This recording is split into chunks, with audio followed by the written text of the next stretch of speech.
Chapter 2, The Human Fall, Part 2. Section 4, The Consequences of the Human Fall. What were the consequences of the spiritual and physical fall of Adam and Eve for the entire universe, including humankind and the angels? Let us discuss some of the most serious consequences. 4.1, Satan and Fallen Humanity.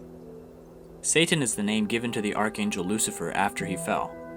When the first human ancestors fell, they bound themselves in blood ties with Lucifer. They formed a four-position foundation yoked to Satan, and thus all humanity became the children of Satan. This is why Jesus said to the people, "You are of your father the devil," and called them a brood of vipers. St. Paul wrote, "Not only the creation, but we ourselves, who have the first fruits of the Spirit, groan inwardly as we wait for adoption as sons," indicating that no one belongs to the lineage of God.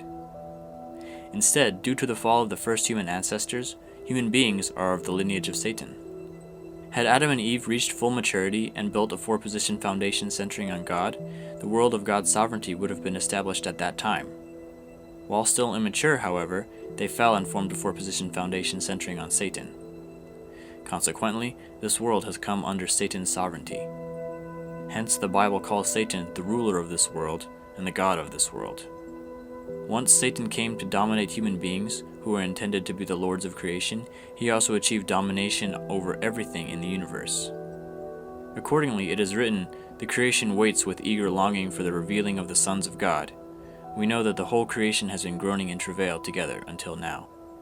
These verses describe the agony of the creation under the domination of Satan, as it longs for the appearance of unfallen people who have perfected their original nature. It yearns for the day when they will vanquish Satan and rule it in love. 4.2, Satan's activities in human society. Satan is constantly accusing all people before God, as he did Job, in order to drag them into hell. However, even Satan cannot perpetuate his evil activity unless he first finds an object partner with whom he can form a common base and engage in give-and-take action. Satan's object partners are evil spirits in the spirit world. The object partners to these evil spirits are the spirit selves of evil people on the earth, and the vehicles through which these evil spirit selves act are their physical selves. Accordingly, the power of Satan is conveyed through evil spirits and is manifested in the activities of earthly people. For example, Satan entered into Judas Iscariot, and Jesus once called Peter Satan.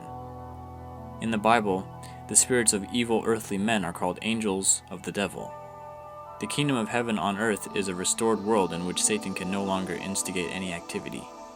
To realize this world, it is necessary for all humanity to eliminate their common base with Satan, restore their common base with God, and engage in give-and-take action with him. The prophecy that in the last days God will confine Satan in a bottomless pit signifies that Satan will be utterly incapable of any activity, since there will no longer be any counterpart with whom Satan can relate. In order to eliminate our common base with Satan and be capable of judging him, we must understand the identity and crime of Satan and accuse him before God. However, God endowed human beings and angels with freedom, therefore he cannot restore them by force. Of their own free will, human beings are to bring Satan to voluntary submission by upholding the word of God through fulfilling their responsibility. Only in this way can we be restored to the original ideal purposed by God at the creation. Because God works his providence based on this principle, the history of the providence of restoration has been repeatedly prolonged. 4.3, Good and Evil seen from the viewpoint of purpose. Having already defined good and evil, let us further examine the nature of good and evil from the viewpoint of purpose. Had Adam and Eve loved each other as God intended and formed a four-position foundation centered on God, they would have established a good world. But when they loved each other with a purpose contrary to God's intentions and established a four-position foundation centered on Satan, they ended up forming an evil world. This demonstrates that although good and evil elements or actions may take the same form, their true nature may be discerned through their fruits. They yield their fruits in accordance with the divergent purposes they pursue. We find many cases where an aspect of human nature conventionally considered evil is in fact good, if its purpose is directed toward the will of God. Let us take the example of desire. Desire, which people often consider sinful, is actually God-given. Joy is the purpose of creation, and joy can only be attained when desire is fulfilled. If we had no desire, we could never experience joy. If we had no desire, we would not have any aspiration to receive God's love, to live, to perform good deeds, or to improve ourselves. Without desire, therefore, neither God's purpose of creation nor the providence of restoration could be fulfilled. An orderly, harmonious, and flourishing human society would be impossible. Desires, being part of our God-given nature, are good when they bear fruit for the purpose of God's will, or are evil when they bear fruit for the purpose of Satan's will. On this basis, we can deduce that even this evil world will be restored to goodness and become the kingdom of heaven on earth if it changes its direction and purpose according to the guidance of Christ. The providence of restoration may thus be interpreted as the process of changing the direction of this fallen world from its current satanic purpose to the purpose of building the kingdom of heaven, God's ideal of creation. Any standard of goodness set during the course of the providence of restoration is not absolute, but relative. In any particular period of history, obedient compliance with the doctrines expounded by the prevailing authorities is considered good, while actions in opposition to them are considered evil.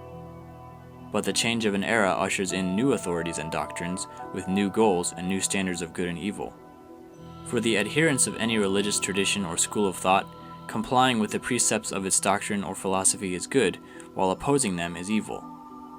But whenever a doctrine or philosophy undergoes a change, its standards of good and evil will also change according to its new goals. Similarly, if an adherent converts to a different religion or school of thought, then naturally his goals and standards of good and evil will change accordingly. Conflicts and revolutions constantly plague human society, mainly because of the continual changes in standards of good and evil as people seek to fulfill divergent purposes. Yet throughout the endless cycles of conflict and revolution in human history, people have been seeking the absolute goodness which their original mind desires. Conflicts and revolutions in fallen human society will inevitably continue as people pursue this absolute goal until the final achievement of the world of goodness. The standard of goodness will remain relative only as long as the course of restoration continues. Once the sovereignty of Satan is expelled from the earth, then God, the eternal and absolute being transcendent of time and space, will establish his sovereignty and his truth. In that day, God's truth will be absolute, and hence the purpose which it serves and the standard of goodness which it sets will both be absolute. This cosmic, all-encompassing truth will be firmly established by Christ at his second advent. 4.4. The works of good spirits and evil spirits. We use good spirits as a general term for God, spirits on the side of God, and good angels. The general term for Satan and spirits on his side is evil spirits. The works of good spirits and evil spirits, as in the case of good and evil acts generally, have a similar appearance at the outset, but pursue contrary purposes. Over time, the works of a good spirit will increase a person's sense of peace and righteousness and even improve his health. The works of evil spirits, on the contrary, will gradually lead to an increase of anxiety, fear, and selfishness and cause his health to deteriorate. It may be difficult for someone who does not know the principle to discern the works of spirits, but eventually, often belatedly, he will recognize the nature of the spirits by the fruits they bear. Since a fallen person stands in the midway position between God and Satan and relates with both of them, the works of a good spirit may be accompanied by the subtle influences of an evil spirit. In other cases, phenomena which begin as the works of evil spirits may, as time passes, merge with the works of good spirits. Discerning the spirits is thus very difficult for those who do not understand the principle. It is a pity that many religious authorities, in their ignorance, condemn the works of good spirits by lumping them together with the works of evil spirits. This may place them in inadvertent opposition to the will of God. In the present era, spiritual phenomena are becoming ever more prevalent.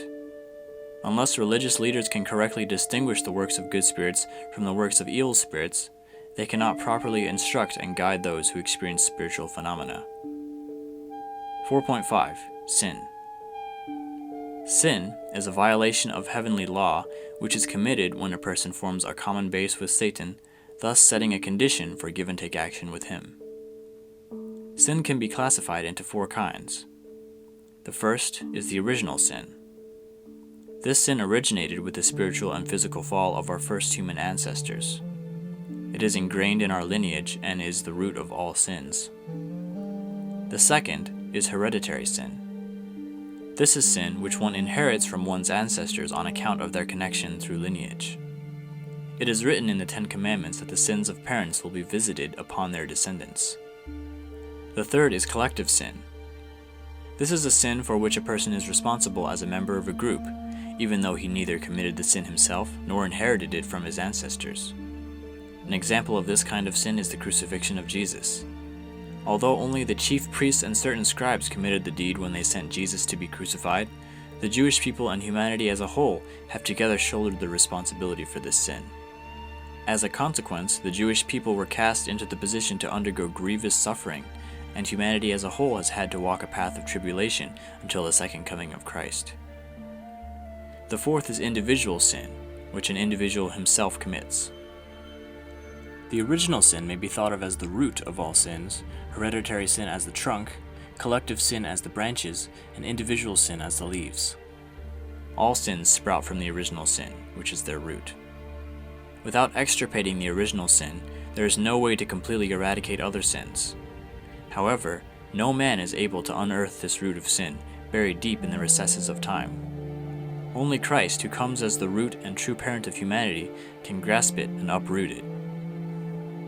4.6. The primary characteristics of the fallen nature. Eve inherited from the archangel all the proclivities incidental to his transgression against God when he bound her in blood ties through their sexual relationship. Adam, in turn, acquired the same inclinations when Eve, assuming the role of the archangel, bound him in blood ties through their sexual relationship. These proclivities have become the root cause of the fallen inclinations in all people. They are the primary characteristics of our fallen nature. The fundamental motivation which engendered these primary characteristics of the fallen nature lay in the envy the archangel felt toward Adam, the beloved of God. How can there be anything such as envy and jealousy in an archangel whom God created for a good purpose? The archangel was endowed with desire and intellect as a part of his original nature. Because the archangel possessed an intellect, he could compare and discern that God's love for human beings was greater than the love God gave to him. Because he also possessed desires, he had a natural yearning for God to love him more. This desire of the heart was naturally conducive to envy and jealousy. Envy is an inevitable byproduct of the original nature, like the shadow cast by an object in the light. After human beings reach perfection, however, they will never be induced to fall because of incidental envy. They will know deep inside that the temporary gratification they might feel by attaining the object of their desire is not worth the agony of self-destruction that would ensue. Hence, they would never commit such crimes.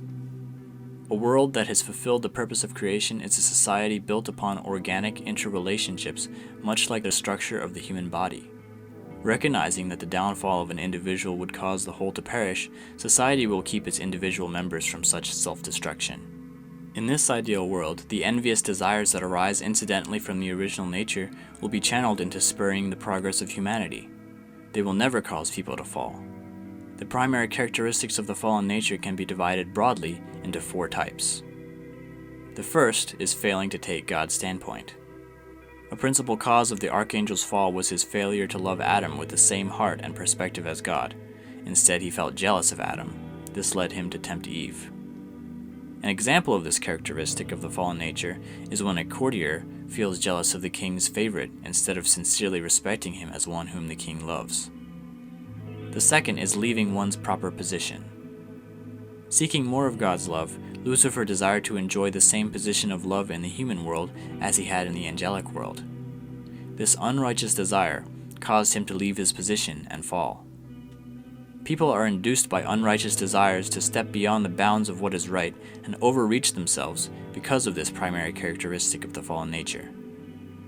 The third is reversing dominion. The angel who was supposed to come under the dominion of human beings instead dominated Eve. Then Eve, who was supposed to come under the dominion of Adam, dominated him instead.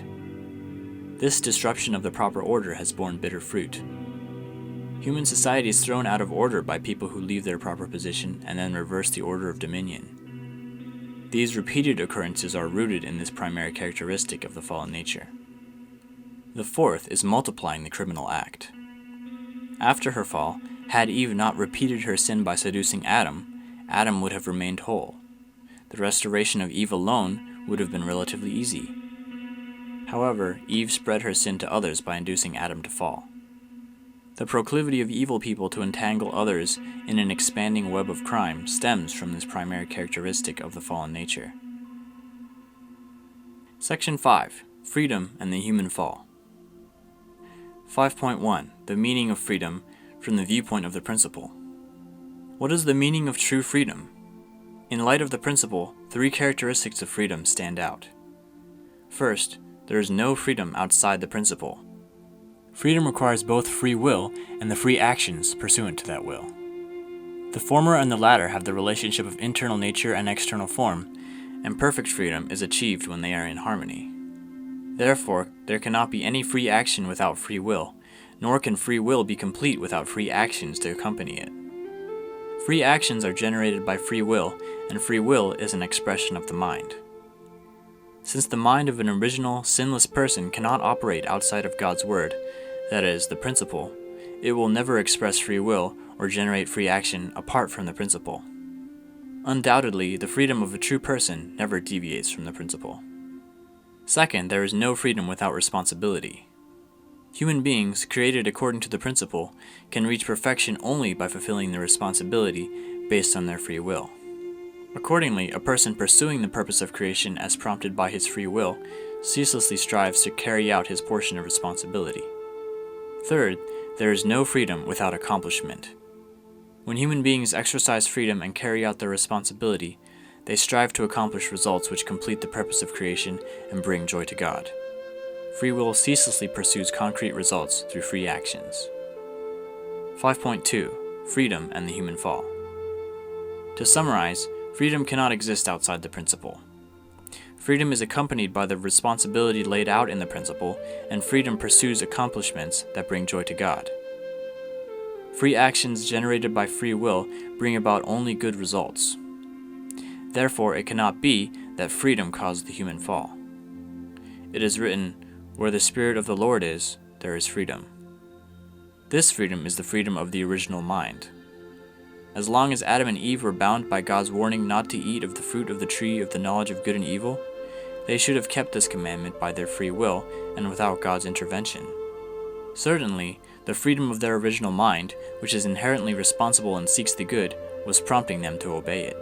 When Eve was about to deviate from the principle, the freedom of her original mind aroused fear and foreboding in her in an attempt to prevent her from deviating. Ever since the fall, this freedom of the original mind has been working to bring people back to God.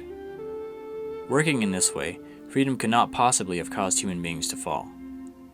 Rather, the human fall was caused by the stronger power of unprincipled love, which overwhelmed the freedom of the original mind. In truth, human beings lost their freedom as a result of the fall. Yet even fallen people possess intact a seed of their original nature which seeks freedom, and this makes it possible for God to carry on the providence to restore it. With the progress of history, people have been ever more zealously aspiring for freedom, even at the cost of their lives. This is evidence that we are in the process of restoring our freedom, long lost due to Satan. The purpose of our search for freedom is to facilitate the accomplishment of our God-given responsibility, which is essential for fulfilling our purpose of creation. 5.3. Freedom, the Fall, and Restoration. It is true that human beings were free to relate with angels, who were created to minister to them. However, since Eve's heart and intellect were still immature when she was tempted by the angel, she became confused emotionally and intellectually. Although the freedom of her original mind induced in her a sense of foreboding, because the power of the love between her and the angel was stronger, she crossed the boundary and fell. No matter how freely Eve was relating with the angel, if she had maintained unwavering faith in God's commandment and not responded to the angel's temptation, then the power of unprincipled love would not have been generated and she would not have fallen.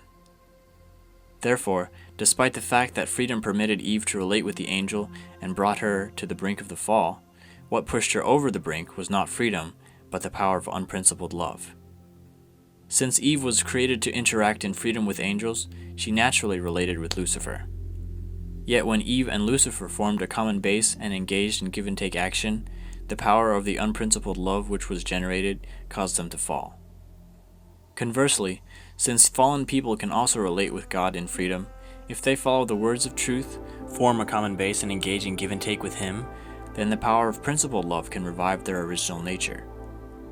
Indeed, the freedom of the original mind yearns to cultivate fully the original nature. Hence, people in every age have been desperately crying out for freedom. Due to the fall, human beings became ignorant of God and His heart. This ignorance has rendered the human will incapable of striving towards goals which are pleasing to God. As God has given spirit and truth, meaning internal knowledge and external knowledge, to fallen people according to the merit of the age and the providence of restoration, their heart, which yearns for the freedom of the original mind, has gradually been revived. In step with this progress, their heart toward God has also been restored, strengthening their zeal to live according to His will. Moreover, as aspirations for freedom mount in intensity, people will demand a social environment conducive to its realization.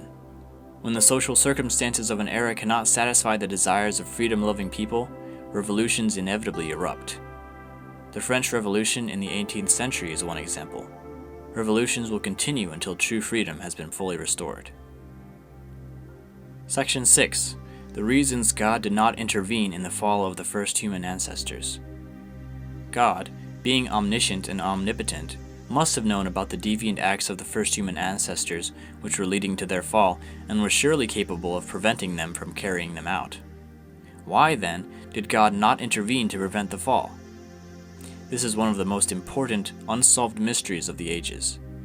We can put forward the following 3 reasons why God did not interfere with the human fall. 6.1. To maintain the absoluteness and perfection of the principle of creation. In accordance with the principle of creation, God created human beings in His image, with the character and powers of the Creator, intending that they govern over all things as He governs over humankind. However, for human beings to inherit the creative nature of God, they must grow to perfection by fulfilling their portion of responsibility. As explained above, the period of their growth is the realm of God's indirect dominion, or the realm of dominion based on accomplishments through the principle. While people are still in this realm, God does not directly govern them because He wishes to allow them to fulfill their own portion of responsibility. God will govern them directly only after they have reached full maturity.